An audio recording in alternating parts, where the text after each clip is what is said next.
महाराज के सभी उपस्थित सम्मानित सदस्यों के श्री चरणों में कोटि कोटि नमन वंदन अभिनंदन।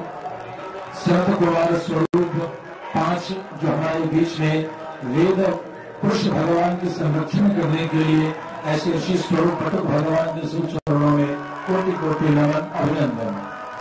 कई बार हम अपने पटकों को प्रणाम इसलिए नहीं करते कि हमारे बाल पक गए हैं, शरीर झुक गया है, तो हम इनको प्रणाम कैसे करें। हमें इन्हें नहीं प्रणाम करना है, इनकी अवस्था को नहीं, इनके हाथों में जो वेद पुरुष भगवान है उनको प्रणाम है। जो इनके हृदय में जो कंठ में वेद पुरुष भगवान है वह प्रणम में है। सैयद से एक बार इजराइल में जाना हुआ इधर वेद पीछे, और वहां मैंने घटना देखी। एक फुलपेंट शर्ट पहना हुआ व्यक्ति एक बतख को कह रहा था थोड़ी सी ऊंची आवाज में, सभा की भागवत की। मैंने कहा सावधान, भागवत की सभा में एक बतख जिसके माथे पर तिलक है और जो अपने यज्ञ बलि की रक्षा करता है, आपकी अवस्था जो कोई भी हो आप उसके बच्चे, आप उसके बच्चे बेटे बन जाएंगे। ये तो साहस कैसे कर लिया कि 80 साल की उम्र है, तो जो शाश्वत सनातन वेद पुरुष भगवान के प्रदेश के संरक्षण करने के लिए जीवन के अधिकतम आधुनिकतम श्रृंगार का परित्याग करता हुआ, परिहास करता हुआ, अपने चरणों के पोखरे से भौतिकवाद का तिरस्कार करने वाले मुझे 14-15 साल के पत्र हैं। अरे ये 73 बरसी चली है, ये 73 गोलियां चली है, ये 73 पार्टी काटा गया है, फिर इस तिरक की रक्षा करने के लिए जो आगे बढ़ रहे ध्यान देना, अपनी अवस्था का त्याग कर देना, इनके आगे साष्टांग प्रणाम करेगा, तब होगा विश्व में वेद की गंगा का तिलमन घोष। की अवस्था को देख करके ये बच्चा समझने की भूल मत करना। जो त्याग तुमने नहीं किया, जो साहस तुमने नहीं है, और कायरता से भरे हृदय, अकारणता से भरा हुआ हृदय, जनता की जान में किसी के करते काटता हुआ मन, उस सबसे ऊपर उठाएगा। 14 साल का ये बालक, ये 13 साल का बालक, इसने पढ़ा है कि हजारों साल से इस देश पे गोलियां चली है, इस देश का तिरस्कार हुआ है, इस देश का अपमान हुआ है, लेकिन न है विश्व भैरी धर्म संघ का उत्पादन। विश्व भैरी धर्म संघ कहेगी कि बाछियां चलेंगी, तीर चलेंगी, गोलियां चलेंगी, लेकिन स्वामी ये कहेंगे रुके नहीं, तुझे भी रुकना नहीं है, तुझे भी आगे बढ़ते चलना है, की गर्जना करना है, नाम भरी, गुण भरी, रूप भरी, उन सबकी व्याख्या करने वाला वेद पुरुष भगवान जब गुंजान होते हैं तो भगवान के 5 जन्म धर्म की वो कल्पना आती है। भगवती चंद्र घंटा के ठंडी की घड़ी उसमें सुनाई देती है।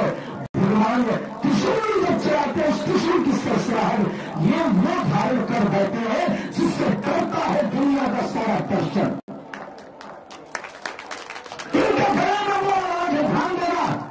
जितनी डर एकदम बम से नहीं है, दुनिया को एकदम बम से विजय प्राप्त करना संभव है, लेकिन वे जानते हैं एक बार सभा चली मधुबनी के देश में कि भारत पर विजय प्राप्त क्यों नहीं हो सका, तो क्या एक ब्राह्मण का बच्चा त्रिकाल संध्यानिष्ठ हाथ में वेद पुरुष भगवान को लेकर यदि कहीं पर्वत की कंदरा की गुफा में छिप गया तो जान जाएगा भारत फिर से जगेगा, भारत फिर से भारत बन जाएगा।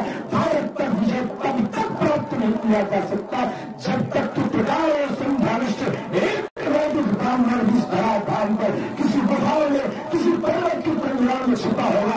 यह भारत स्वतंत्र होता रहेगा, यह भारत की विजय करता रहेगा। इस भारत के आगे दूसरा कोई भी दूर लगाने का विकास नहीं रखेगा। यह है विश्व की कल्पना। यही हमारे आचार्यों ने इस कुंभ मेला क्षेत्र का निर्माण किया था। इस कुंभ मेला में सारे विद्वान आएंगे, एक साथ बैठेंगे और विषमताओं के जैसे विरोध का लहर है उसके प्रतिबिंब घोष करते हुए हम सभी आगे बढ़ेंगे। इसी मात्र के लिए यह कुंभ है, यह कुंभ मेला नहीं है चोरी बिंदु सिंदूर और लाठी श्रृंगार का।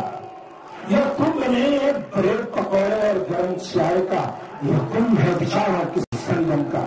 भारतवर्ष का संदेश और इसमें आने वाले जितने अवरोध है विरोध है उन सबके निरोध करने का अथक प्रयास है। ये माघ मेला और इसीलिए तो बाबा तुलसी लिख दिया, माघ मकर कट रंग जब हुई तीरथ कट आ वही सबको आना पड़ेगा। लेकिन बंधुओं, बड़े प्रेम के हृदय से कई बार मेरे मुख से जो आवाज निकलती है तो चंद्रशेखर ठाकुर जी हमारी आज्ञाधीश जी कहते हैं, महाराज जी आप तो बस संदेश दिया कि ये कथा आपके बस की नहीं है। वो कहते हैं कथा आपके बस की नहीं है क्योंकि आप मीठा नहीं बोलते हैं। अरे मीठा किसको बोलोगे? जो घर का बच्चा घर को आग लगा रहे उसे बीमार करोगे क्या? मीठा तो हमारी दृष्टि अर्जुन को नहीं बोला, क्या बोल दिया? क्या कहे कि कृत्य को करते हो? गिरा है गांधी तो घुटा नहीं दोगे, गांधी को उठाना पड़ेगा, प्रत्यंशा को कसना पड़ेगा और सम्मुख विधानियों के सवाले तो हम अपना से अपना प्रेमी आचार्य से विप्लवी वह गुरु में सत्सात, पिता में सत्सात, माता में सत्सात, सुषमा सत्सात। ऋषभदेव जी का उद्देश्य है कोई भी गुरु कहलाने लायक नहीं है जो भगवान से विरोध कर दे, जो धर्म के विरोध में खड़ा हो जाए, उस द्रोणाचार्य पर भी काम चलाना है। अर्जुन जी जो तुम्हारे पिता में ब्रह्मा, पिता में भीष्म, पिता में यद्यपि वह गौरवत है, धर्मनिष्ठ है, कर्मनिष्ठ सबके होते हुए आज धर्म के पक्ष में नहीं, विधर्मियों का नमक खाया है, उसकी गुलामी में बैठे हैं। आज बाण वहां भी चलाने का समय आ चुका है। ये कृष्णार्जुन संवाद ध्यान देकर के पढ़ो और सुनो। मानस किंकर भैया से निवेदन करूंगा, आप अयोध्या वाली ने श्री राम लला का उत्सव कर लिया, लेकिन एक बात इस मंच से सारे अयोध्या वासियों के बीच कहना चाहूंगा और ये चर्चा का विषय है। वृंदावन में भी इस पर चर्चा चली, यहां तक कि माननीय मुख्यमंत्री श्री योगी नाथ जी का भी अब तक एक बार हृदय की बात कई बार रोके रोके जबान से फिसल जाती है। इतना धन अयोध्या में आया, उतने धन में तो पूरी यूपी सज जाती। अयोध्या में रामलला के जन्मोत्सव के जो प्राण प्रतिष्ठा के अवसर का जो दर्शन था, उसमें कहीं कहीं से मिर्ची का छोटे की जयन आती रही। कारण क्या है? कारण क्या है? 500 वर्षों की तपस्या में ये कटुता कैसे आ जा रही है? जवाब एक था, संतों का निर्देश एक हुआ, जब तक श्री लाडली श्री सिया जी की व्यवस्था नहीं करोगे तब तक राम कभी प्रसन्न नहीं होंगे।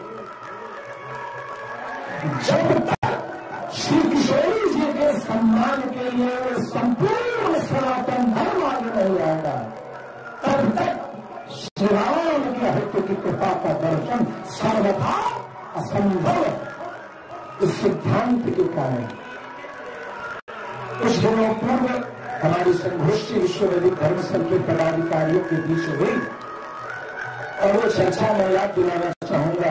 गंगा की धार में बहुत सी बातें निकल जाती है मगर घाट वही रहता है। हमारे हर्षवर्धन जी, चंद्रशेखर ठाकुर जी और अजय मिश्रा जी और भी मंत्रणा चलती रही कि जब तक यह भारत सीता जन्मभूमि मिथिला, हमारे बीच में मूर्धन्य विद्वान आचार्य सभी बैठे हैं, लेकिन रोज एक पीर कहना चाहूंगा।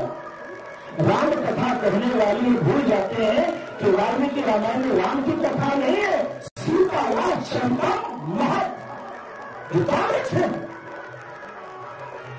उन्हें धष्टा हो रही हो तो क्षमा करेंगे, लेकिन मैं नहीं कहता। वाल्मीकि रामायण कहती है राम की कथा कहां है? सीता राज चंपा महत।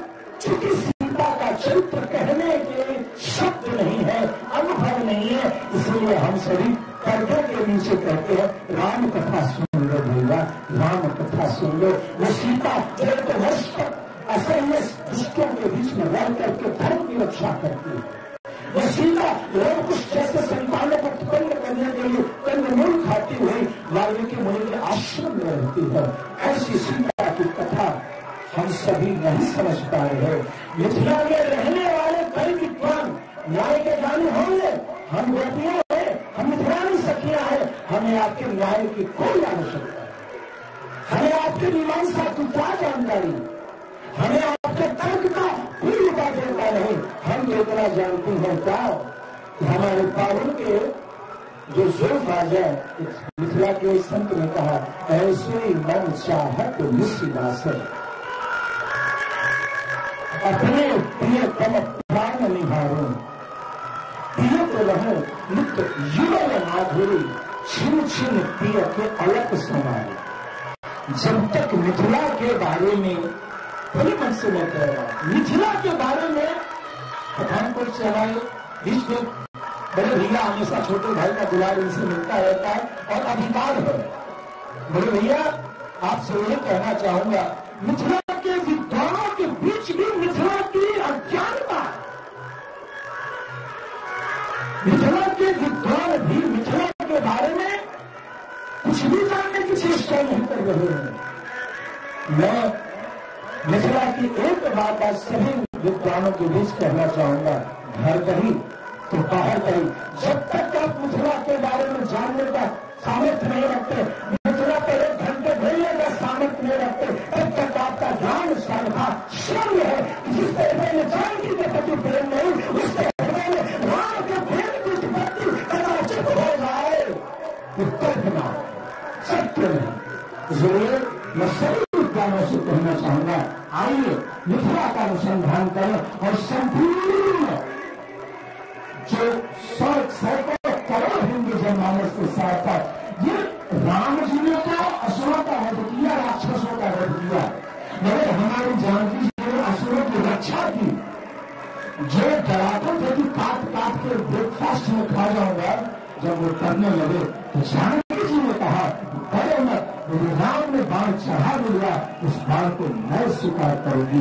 राक्षसों के प्रति भी जिनके हृदय में प्रेम है, करुणा है, वात्सल्यता है, जिन्होंने डांट करके जानकी को डराया था, माता जानकी कहती डांट करके मुझसे बात तो की थी तुमने, तुम्हारी रक्षा मैं राम से कर दूंगी। ऐसे जानकी जी के प्रति आइए मैं स्वागत करता हूं सीता जन्मभूमि मिथिला और ये संपूर्ण मिथिला के क्षेत्र में जहां गांडीव मिला अर्जुन को, गांडीव मिला अर्जुन को, गांडीवेश्वर महादेव जो हरेश्वर स्थान है, जहां कृष्ण पैदल गए। मिथिला कौन सा धाम है? राम तो गए ही है, भगवान कृष्ण समंतक मणि अपहरण की, समंतक मणि हरण की कथा में कृष्ण ने मिथिला बलराम जी ने जनकपुर में तो लोगों को नई नीति की शिक्षा दी, जहां भगवान पैदल गए। आइए आप सभी हिंदू जनमानस से निवेदन करता हूं, आइए मिथिला का अनुसंधान करिए। क्यों? मिथिला वासिनो जीवा सर्वे रामस्वरूपिणः तेषां दर्शनादेव पापी पापात् प्रमुच्यते। इतना ही कहकर विराम करूंगा। इस संपूर्ण सभा से यही निवेदन करूंगा, इस हृदय के पीर को समझें, उस रस की अप्राप्ति के कारण को समझें। उसकी अप्राप्ति का एक कारण है कि मिथिला का कीट हो, पतंग हो, ब्राह्मण हो, क्षत्रिय हो, वैश्य हो, शूद्र हो, पुराणों की कथा में अजगर को, सर्प को माथा लगा करके बताया गया कि ये सभी राम के स्वरूप हैं। इनके दर्शन करने मात्र से पापों का नाश होता है। आइए जानकी जी के घर को देखें, उनके मैया को देखें, उनके मायके को देखें और प्रभु श्री राम की सेवा युगल रूप से करें। अकेला राम रावण को दर्शन देता है, अकेला कृष्ण महाभारत के संग्राम में है। जब तक अकेले राम और कृष्ण की पूजा करोगे, तब तक तुम्हें महाभारत और रावण के साथ युद्ध का दर्शन होगा। यदि प्रेम में रसमय स्वरूप का दर्शन करना है तो पहले सीता फिर राम।